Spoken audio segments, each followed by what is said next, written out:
Baik, terima kasih Bu Moderator. Apakah suara saya sudah terdengar dengan baik, Bu? Sudah Bapak, monggo.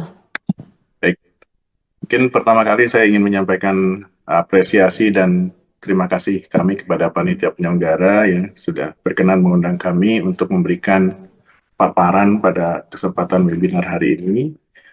Lalu juga salam hormat kami tadi kepada Ibu Enia, Dirjen BTKE, Kementerian ISDM, lalu juga ada Pak Sulasmanto, Ketua IKTK, Pak Prayitno Ketua Panitia, para pimpinan Teknik Kimia Undip, dan BKKPPII yang setelah menyelenggarakan acara webinar hari ini. Juga peer narasumber kami, Ibu Febi dan Prof. Andri, dan para pembicara lain yang hadir, serta semua peserta webinar yang hadir. Assalamualaikum warahmatullahi wabarakatuh. Selamat pagi, salam sejahtera bagi kita semua. Saya izin share dulu screen-nya sebentar.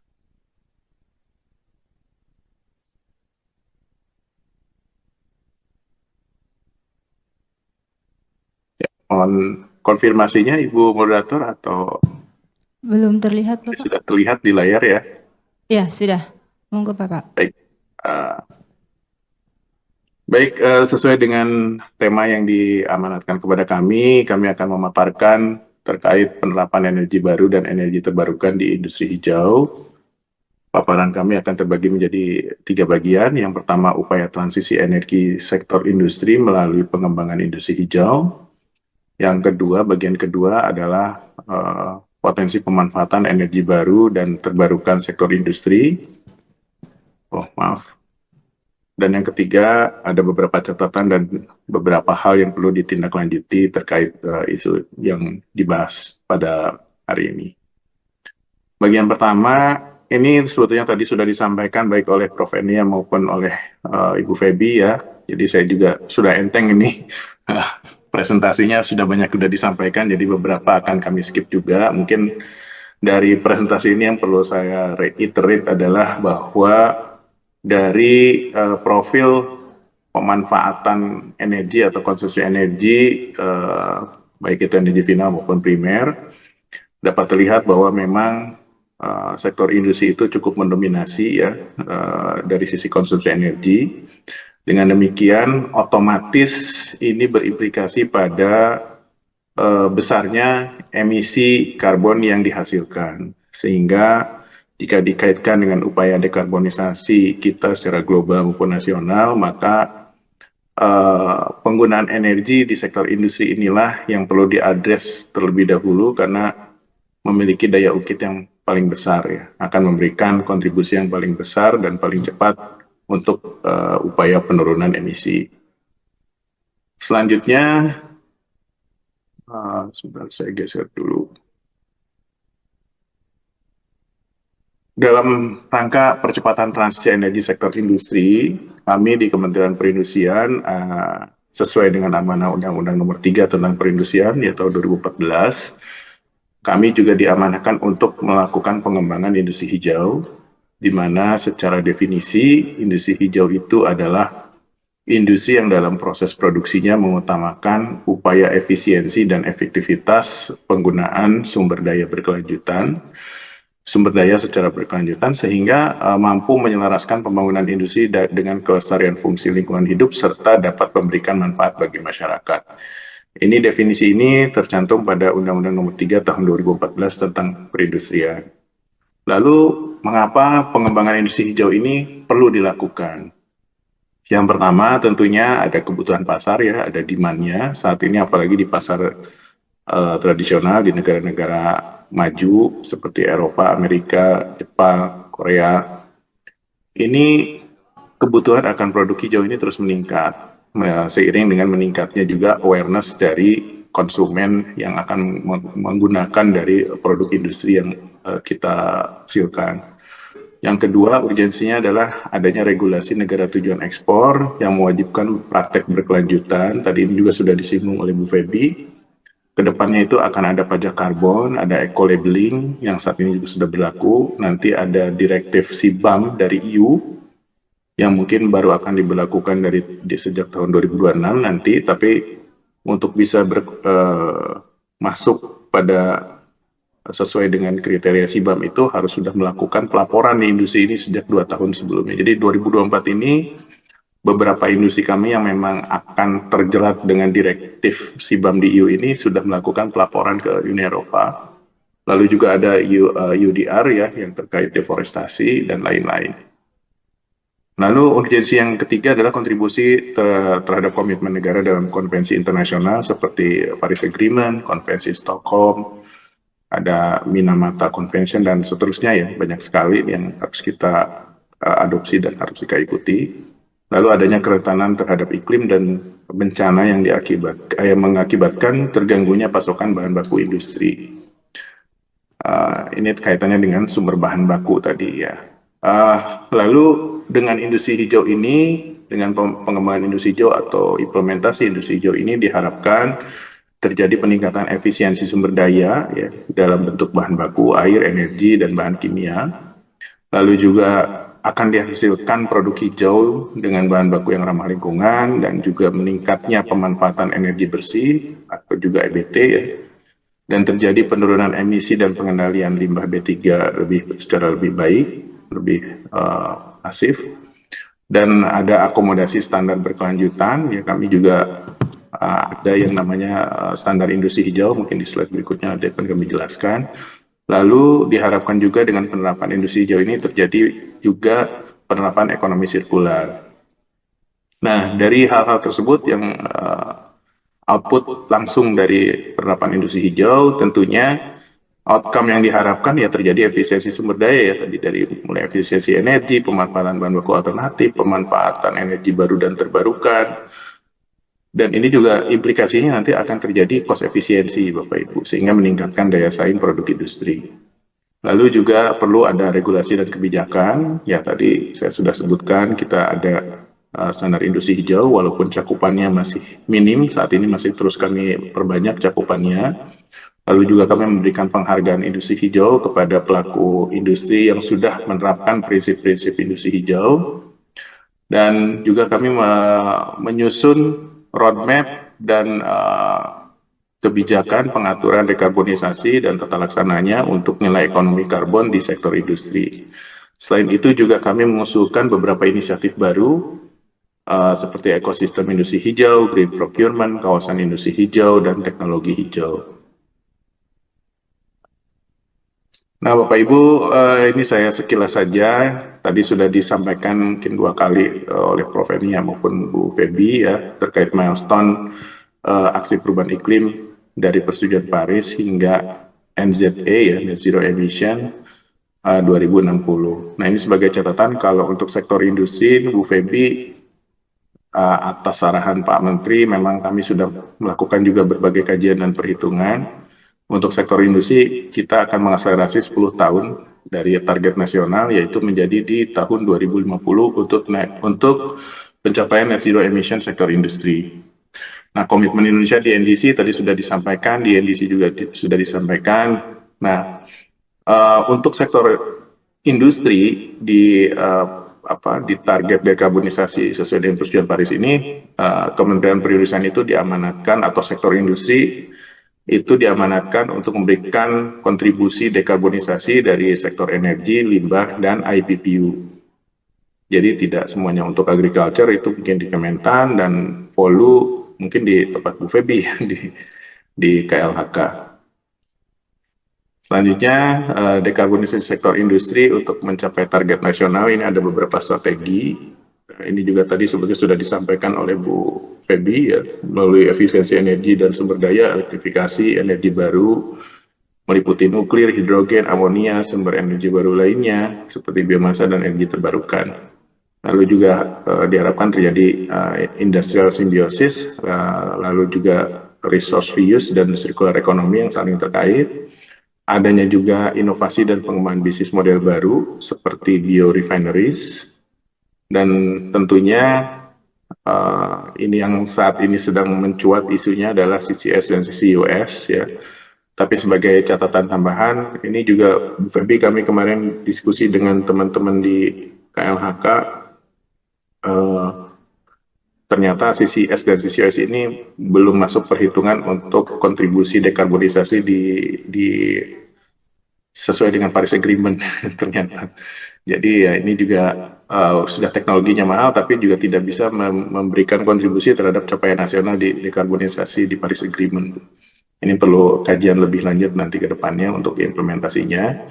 Lalu ada beberapa inisiatif perubahan iklim ya tadi seperti sudah kami sampaikan, sertifikasi industri hijau berdasarkan standar industri hijau, lalu ada penghargaan industri hijau, ada kawasan industri hijau, green procurement, dan kami juga saat ini sedang berupaya untuk melakukan harmonisasi kebijakan terkait perubahan iklim, khususnya untuk energi baru dan terbarukan serta ekonomi sirkular. Ini kami perlu banyak diskusi dan koordinasi dengan berbagai kementerian lembaga terkait, khususnya ISDM dan KLHK, dan kami juga sedang berupaya untuk mengembangkan ekosistem industri hijau, di mana pemerintah itu berperan tidak hanya dalam hal mengatur atau meregulasi, tapi juga membantu di tahap implementasi transformasi industri menuju industri hijau. Jadi tidak hanya mengatur, tapi juga kita membantu perusahaan industri supaya bisa bertransformasi.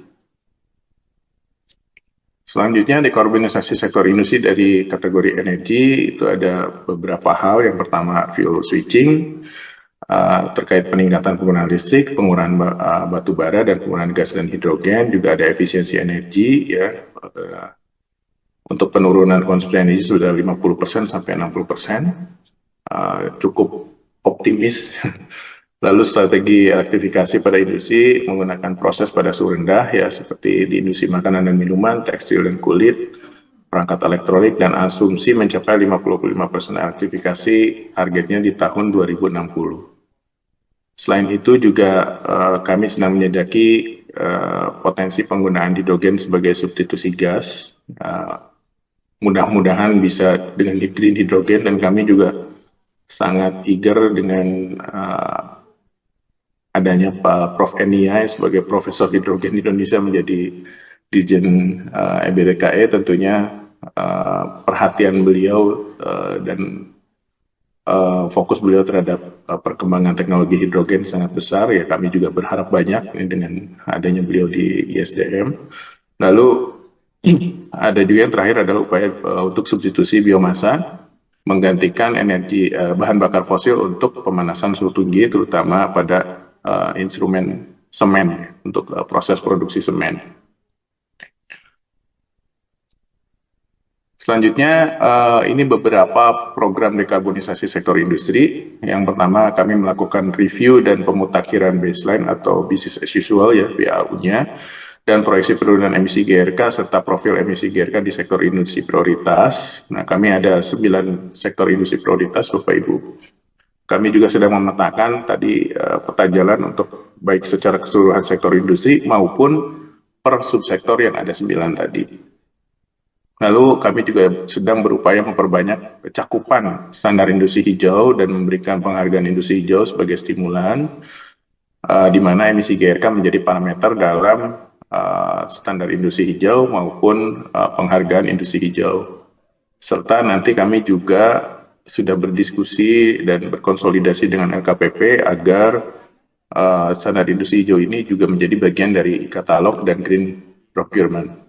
Lalu selain itu kami juga membangun lembaga-lembaga validasi dan verifikasi atau FVV GRK berbasis ISO 14064 di beberapa balai besar dan UPT kami di daerah, ya, untuk mendukung nanti upaya untuk memverifikasi capaian penurunan emisi di sektor industri.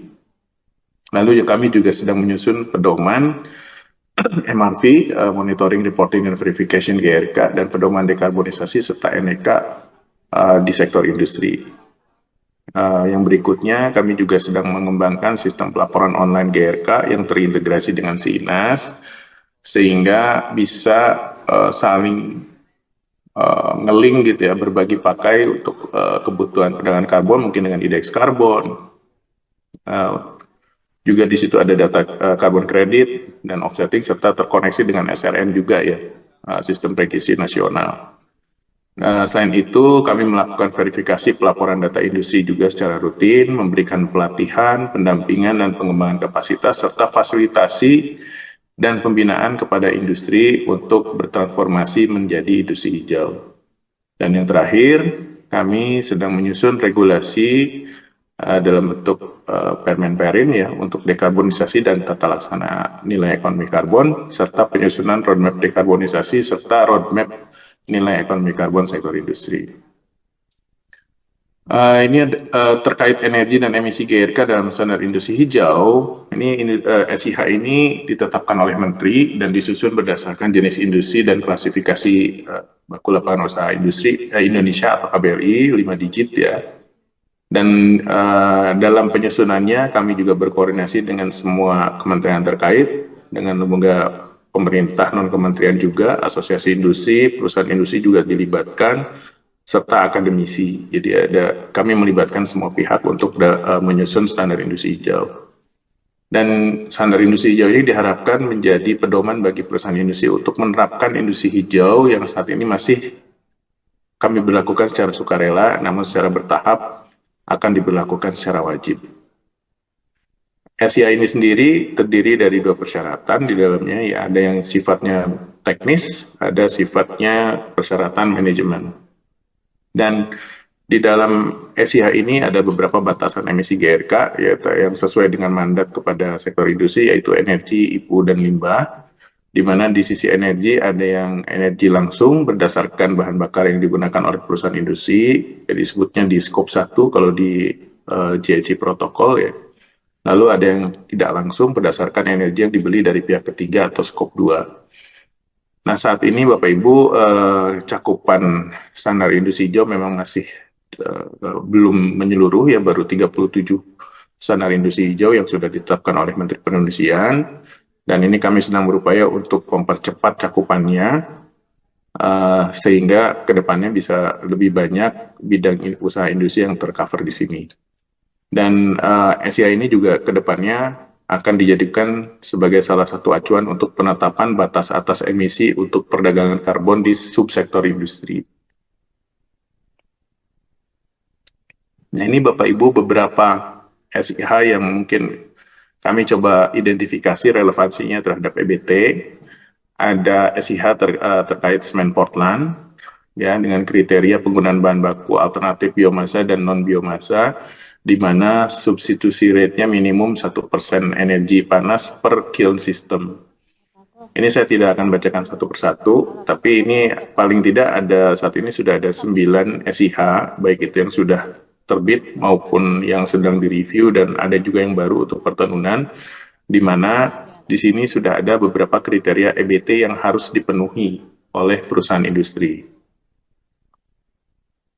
Berikutnya terkait pemanfaatan energi baru dan energi terbarukan di sektor industri, kami coba membandingkan ada beberapa teknologi hijau yang sangat mungkin untuk diterapkan secara lebih cepat di perusahaan industri, yaitu teknologi surya, teknologi biomasa, dan teknologi hidro. Ini kami melakukan beberapa SWOT analisis ya, saya rasa juga mengingat waktu saya tidak akan baca satu persatu. Tapi ada beberapa yang perlu di-highlight mungkin terkait teknologi surya saat ini, threat-nya itu adalah, atau weakness-nya sebenarnya ya, itu adalah ketersediaannya kan intermittent ya, seperti kita ketahui energi surya hanya ada di siang hari gitu. Dan mungkin saat ini teknologi untuk mengoptimalisasikan penyerapan energinya pun masih belum cukup tinggi gitu. Jadi masih ada pertimbangan dalam penerapan teknologi ini ke depannya. Dan teknologi penyimpanan energi saat ini juga masih cukup mahal ya, tidak mungkin energi surya itu disimpan dulu di baterai keseluruhan gitu ya, karena teknologi baterai juga masih mahal. Biomasa pun masih banyak permasalahannya, yaitu ketidakpastian bahan bakar yang berkelanjutan ya, terus juga ternyata memberikan dampak buruk bagi boiler pembangkitan energi, dan juga kesulitan manajemen sumber dayanya. Dan teknologi hydro juga saat ini belum ada kebijakan yang menyeluruh terkait pemanfaatan dan tata laksana implementasi teknologi hydro. Juga masih ada keterbatasan sumber finansial serta kekhawatiran terkait sosial dan lingkungan. Tapi itu saya baru menyampaikan trade-nya, sebenarnya potensi-potensinya masih sangat terbuka, dan seiring dengan perkembangan teknologi saya yakin permasalahan-permasalahan tadi bisa terjawab dengan sendirinya. Nah, ini yang kami tadi coba review, kami coba kemas menjadi rekomendasinya untuk teknologi hijau ya. Sebetulnya ini lebih yang highlightnya juga, jadi teknologi surya tadi sedia banyak dan tidak berbiaya, mudah didapatkan, tapi threat-nya adalah tidak berkesinambungan karena hanya ada di Mohon siang maaf hari. Bapak, kurang 5 menit Ya, waktunya. baik, saya percepat. Untuk biomasa tadi sudah disampaikan ya, tapi status karbon netralnya masih diperdebatkan karena juga tidak ada jaminan suplainya. Dan terakhir hydro, biaya investasi awalnya tinggi dan ada kekhawatiran aspek lingkungan dan sosial. Ini saya mohon izin saya skip dulu ya. Ini beberapa potensi pengembangan biogas di industri gula. Nanti Bapak Ibu peserta bisa membaca sendiri. Ini juga potensi biogas di industri gula, pemetaannya ya, di pabrik gula mana saja yang bisa diterapkan. Lalu di industri pulp kertas, ini dari proses produksinya itu bisa terjadi gasifikasi yang menghasilkan metanol, synfuel, dan DMA. Lalu ini juga pemetaan potensi pemanfaatan biogas di industri pulp kertas. Ini untuk di amonia hijau, hidrogen hijau, dan CCUS. Terakhir untuk catatan dan tindak lanjut, yang pertama ini di industri semen secara khusus seperti terlihat di grafik, bahwa thermal substitution rate-nya itu semakin hari semakin tinggi ya, berarti semakin banyak yang sudah ditransisikan sumber energinya maupun sumber panasnya. Lalu juga intensitas emisi GRK-nya semakin menurun. Ini kabar yang menggembirakan. Jadi berbanding terbalik nih, semakin tinggi substitution rate, emisinya juga semakin rendah. Berarti ini salah satu mungkin boleh dibilang ya success story di industri semen untuk transformasi industri hijau. Lalu pemanfaatan biomasa di sektor industri ini sebagai proyeksi semakin ke depan ini akan semakin tinggi ya direncanakan, dan sektor industri juga sudah melakukan upaya penurunan emisi GRK sukarela untuk inovasi dan seterusnya. Juga kami memerlukan akses pendanaan perubahan iklim dan sustainable investment bagi pelaku industri ya. Jadi ini yang saat ini memang masih perlu dikoordinasikan dengan berbagai stakeholder. Dan tentunya percepatan dekarbonisasi dan transisi energi sektor industri ini juga perlu penyediaan energi terbarukan dan pasokan yang handal dan harga yang terjangkau ya. Ini perlunya nanti kami bekerja sama dengan tempat Bu Febi dan Prof. Enia. Ada beberapa tantangan catatan dalam dekarbonisasi sektor industri. Ya, yang pertama, sering terjadi miskonsepsi bahwa seolah-olah yang diamanatkan ke sektor industri itu hanya IPPU, tapi sebetulnya terkait dekarbonisasi kami juga diamanatkan untuk melakukan aksi mitigasi di sektor energi yang terjadi di perusahaan industri serta di sektor limbah. Lalu juga saat ini upaya penurunan emisi GRK masih bersifat sukarela. Kedepannya mungkin ini akan secara bertahap sesuai dengan perkembangan regulasi akan diberlakukan secara wajib, mungkin dengan adanya batas atas emisi, lalu juga akan diberlakukan pajak karbon dan seterusnya. Nanti otomatis kami harapkan terjadi percepatan penurunan emisi GRK. Tadi sudah disebutkan juga akses pendanaan perubahan iklim juga ini sangat diperlukan, tapi juga kami juga tidak bisa sembrono langsung menerima semua tawaran green financing, karena setiap penawaran green financing pasti ada terms and condition-nya. Nah, ini kami perlu berhati-hati untuk itu. Dan maaf, saya rasa mungkin itu Bu Moderator yang bisa kami sampaikan pada kesempatan ini. Kami sampaikan terima kasih. Baik, Assalamualaikum warahmatullahi wabarakatuh. terima